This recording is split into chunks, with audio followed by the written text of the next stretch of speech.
if jiraachisuu fi malee ummata biraa ajjeesuu fi miti. If guddisuu fi malee ummata biraa xiqqeessuu fi miti.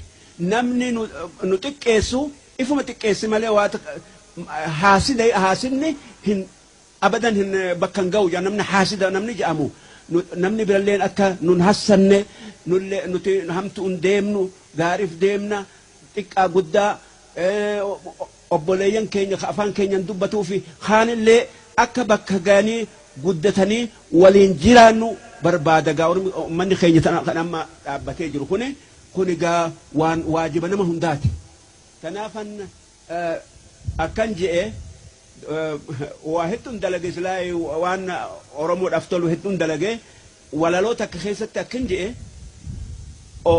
Oromiyaa biyyatoo Oromoo yaa haadhatoo si jettee lubbuun tantoo haaduutuu yaa biyyatoo Oromiyaadhaa jennee kaane badii yaa Oromoo sosso'ii bilisummaadhaa ka'ii bittiteetii ol je'ii meexilaataa gajje'ii Oromiyaadhaa jennee duunaa barii waan dheertuudha isiin kun waan